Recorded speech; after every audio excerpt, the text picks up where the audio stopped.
Myself, Dattatreya hai. I am the retired principal of Government ITI. Basically, I am electrical engineer. I have been worked as an electrical engineer at Koyna Hydroelectric project for 2 years.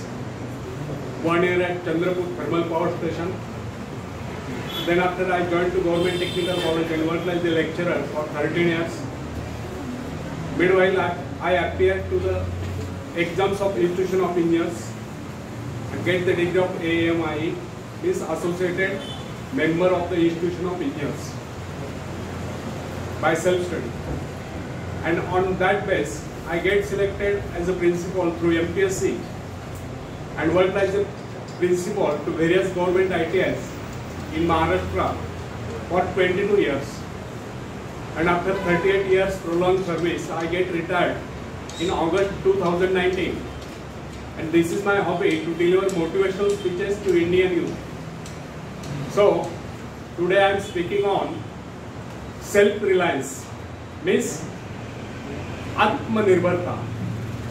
आपको पता होगा कि lockdown period में अपने आदरणीय प्रधानमंत्री Narendra Modi sir, इन्होंने आत्मनिर्भर भारत इस विषय पर स्पीच दिया था, शायद आपने सुना होगा।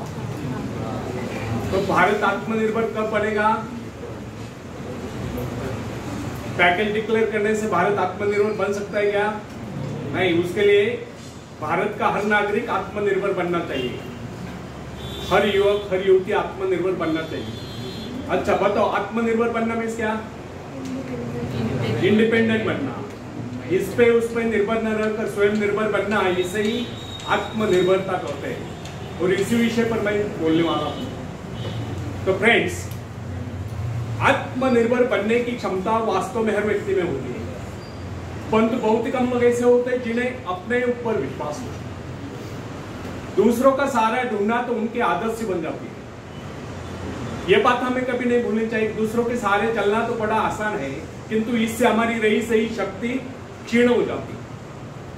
मस्तिष्क और योग्यता, इनका जितना उपयोग किया जाएगा, ये उतने ही बढ़ेंगे, इनका उतना ही विकास होगा। एक विडंबना है कि अपने आप को करने की बात तो जैसे ही लोगों के मन में आती है। कुछ लोग अपने आप एक ही काम करते रहते हैं, और वह है अपने बदनसीबियों का रोना रोना, या दूसरों के आश्रय कर उनके गुणगान करना। ऐसे लोग जिन्हें सदा दूसरों के बल पर विश्वास होता है, वे केवल पिछलकू की संज्ञा पाकर निंदा के पात्र बने रहते हैं। ऐसे लोग अपनी आंतरिक शक्तियों का भी लाभ नहीं उठा पाते। फ्रेंड्स, यह न समझना, आप यदि जन्मजात नेता नहीं है तो ऐसे ही रहोगे। जन्मजात कौन क्या होता है? कोई महान नहीं होता, कोई वैज्ञानिक नहीं होता है, बल्कि एक अबोध बालक जन्म के बाद अपने में ऐसी शक्ति पैदा करता है जिसके सहारे वो अपने व्यक्तित्व की एक अलग पहचान बना लेता है। इतिहास में ऐसे बहुत से लोग हुए जिनमें नेतृत्व करने की योग्यता नहीं थी, फिर भी वे अपने प्रयत्नों से और अपने परिश्रम से अपनी योग्यताओं का विकास करके महान नेता बने। नेता वही होता है जो किसी पर निर्भर न हो, जिसमें नेतृत्व करने की क्षमता हो, जो दूसरों के विचारों का सहारा लेना आवश्यक न समझता हो, उसमें स्वयं सोचने और अपने कार्यक्रमों को स्वयं निर्णय या कार्यान्वित करने की क्षमता होती है। लोगों की संख्या बढ़ाकर भीड़ के बीच में चलना तो कोई बड़ी बात नहीं। बड़ी बात तो यह है कि लोगों के दिलों में अपना स्थान बनाया जाए, चाहे लोगों की संख्या कितनी कम क्यों न हो। ऐसे लोग वही होते हैं जो आत्म विकास करके शक्तिशाली हो चुके हैं। ऐसे लोग अपने भाग्य को बदल देते हैं, अपने साथ साथ दूसरों का भी भाग्य बदल देते हैं। फ्रेंड्स, आज के युग की विडंबना यह है, हर कोई किसी न किसी का सहारा ढूंढते नजर आता है। किसी को अपने धन का सहारा लेना पड़ता है, तो किसी को अपने मित्र का, कुछ तो अपने वंश पर ही खुले नहीं समाते। ऐसे तो बहुत ही कम लोग होते हैं जिन्हें अपने ऊपर पूरा विश्वास हो। दूसरों की शक्ति पर जीने वालों का एक मनोविज्ञान यह भी होता है कि ऐसे लोग सदैव किसी न किसी को दोषी ठहराकर अपना पक्ष बचाने के अवसर ढूंढा करते हैं। वास्तविकता यह है, इस प्रकार की आदत कायर प्रकृति की परिचायक है। आत्मनिर्भर बने, आत्मनिर्भर बनने की आदत डाली। आदत का आरंभ उस समय होता है जब एक बच्चे को उसका पिता कोई विशेष कार्य करने को कहता है, तब वह संतुष्ट नहीं होता। लेकिन जब वह अपने ढंग से उसी कार्य को करता है, उसे पूरा करने के लिए संघर्ष कर विजय प्राप्त करता है, तो उसके चेहरे पर खुशियों की लहरें थिरकती नजर आती है।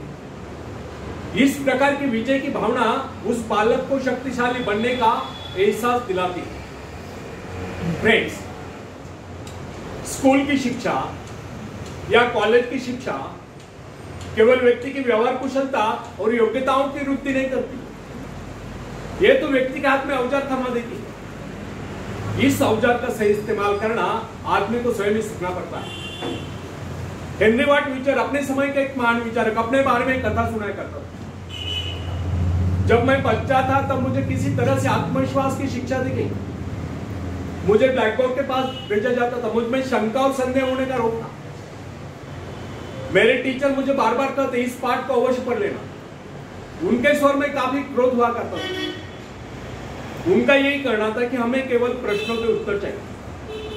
यद्यपि उन शिक्षकों का यह व्यवहार कठोर ही प्रतीत होता था, किंतु इतने सारे बच्चों को सीधी राह पर लाने के लिए उनका यह व्यवहार उचित ही था। और इस व्यवहार का ही नतीजा था कि 1 मास से भी कम समय में विधि ने मन मैं उन सभी सवालों के जवाब निकलने लगा जो मुझे सबसे कठिन लगता था। एक दिन मुझे ब्लैक बोर्ड पर एक सवाल हल करने को कहा गया। जैसे मैंने सवाल को किया, टीचर बड़े कठोर अंदाज में बोले, बिल्कुल करो। अब मेरे पश्चात उन्होंने किसी दूसरे छात्र को बुलाकर उसी सवाल को करने को कहा। उसने उसी तरीके से सवाल को किया जिस तरीके से मैंने किया था। मेरा उसका जवाब एक था। फिर टीचर उसकी पीठ थपथपाकर बोले, शाबाश, तू तो इस सवाल को करने में सफल हो। अब मुझसे रहा नहीं गया। मैंने तुरंत खड़े होकर पूछा, टीचर, यदि इसका और मेरा जवाब एक है, सुलझाने का तरीका है, फिर आपने मुझे डांट कर गलत क्यों कहा? तब टीचर बोले, यह बात तूने पहले क्यों नहीं कही जब मैंने तुझे गलत कहा? फ्रेंड्स, केवल पाठ को याद करने से कोई मतलब नहीं। हमारे भीतर यह दृढ़ विश्वास होना चाहिए कि जो कुछ हमने याद किया उसे कोई काट नहीं सकता। इससे ही आत्मविश्वास होता है। और जिनमें ये आत्मविश्वास होता है वही तर्क दे सकता है, वही बहस कर सकता है, चर्चा कर सकता है। लेकिन जिसे स्वयं अपने ऊपर ही विश्वास न हो, वह क्या तर्क करेगा? उसके तो अच्छे कार्यों को भी अगर हमने गलत कहा तो उसे यही समझ लेना होगा, हो सकता है वो गलत। फ्रेंड्स, मनुष्य को भ्रम होता है कि अकेले काम करने से अच्छा किसी दूसरों की सहायता लेकर काम करना होता है। लेकिन अपने ऊपर विश्वास करके पूरी लगन से अगर कार्य को किया जाए तो उसमें सफल होने की आशा दोगुनी हो जाती है। हर महत्वाकांक्षा का अर्थ होता है अपनी शक्तियों का परीक्षण करना। लेकिन दूसरों की नकल करने, दूसरों पर निर्भर रहने से व्यक्ति में दुर्बलता ही तो आती है। शक्ति तो हमारे स्वयं के मेहनत करने से आती है। अखाड़े के पास बैठकर हम अपने शरीर को शक्तिशाली नहीं बना सकते, या दूरदर्शन पर एक्सरसाइज प्रोग्राम देखकर हम अपने शरीर को तंदुरुस्त नहीं बना सकते। इसके लिए हमें स्वयं ही व्यायाम करना होगा, स्वयं ही एक्सरसाइज करनी होगी। फ्रेंड्स, यदि आप जीवन में सफलता चाहते हैं तो इसके लिए आपको स्वयं ही प्रयास करना होगा, स्वयं ही उस रास्ते पर चलना होगा जो आपको उन्नति की ओर ले जाता है। वो रास्ता है आत्मविश्वास का। अपनी शक्ति को पहचान कर आप सफलता प्राप्त कर सकते हैं, या अपनी योग्यताओं को बढ़ाकर आप सफलता प्राप्त कर सकते हैं। मगर यदि आप यह सोचते हो कि संसार में कोई दूसरा व्यक्ति काम कर रहे और सफलता हमें प्राप्त हो, तो ऐसे कैसे हो सकता है? जो लोग बच्चों को इस प्रकार जीवन क्षेत्र में उतरना चाहते कि वे बिना किसी संघर्ष के, बिना कोई कष्ट उठाए आगे बढ़े, तो वे उनकी राह में कांटे बिछाते हैं। संतान को ऐसा बनाना कि वह किसी भी प्रकार के संघर्ष का सामना करने में अयोग्य हो, तो इसका सीधा अर्थ यह हुआ कि वे लोग अपनी संतान का भविष्य शुरू से बिगाड़ रहे हैं। संतान को सुख और ऐश के झूले में झुलाने वाले माँ बाप संतान के सबसे बड़े दुश्मन होते हैं। दूसरों की तो छोड़ो, वे उसे स्वयं को पहुंचाने की जहमत या स्वयं को पहुंचाने के कष्ट भी उठाने नहीं देते। बच्चों को भी समझना चाहिए स्वर्ग जाने के इच्छुक को स्वयं ही मरना पड़ता है। स्वर्ग वही जाएगा जो मरेगा, दूसरा कोई नहीं जा सकता। इसी प्रकार जीवन का सच्चा आनंद वही पाएगा जो अपनी आत्मा की शक्ति को पहुंचाने का। फ्रेंड्स, यदि आप किसी कार्य में कामयाबी चाहते हो तो उसके पीछे अपनी पूरी शक्ति लगा देना। नवयुवकों का या नवयुवतियों का स्वभाव ही होता है सहना, सीखना, अनुसरण करना। लेकिन अगर उनके अभिभावकों द्वारा या माँ बाप के द्वारा बचपन से ही सारे इशारा देकर उन्हें जीवन संघर्ष के लिए हतोत्साहित किया गया हो, निराश किया गया हो, तो इसका परिणाम ये निकलता है वे अकेले चलना ही भूल जाते हैं।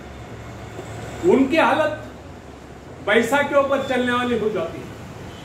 फिर तमाम उम्र वे बिना किसी सहारे के चल ही नहीं पाते। इसलिए फ्रेंड्स, यदि जीवन में कुछ करना चाहते हो, कुछ बनना चाहते हो, तो अपनी सहायता स्वयं करें।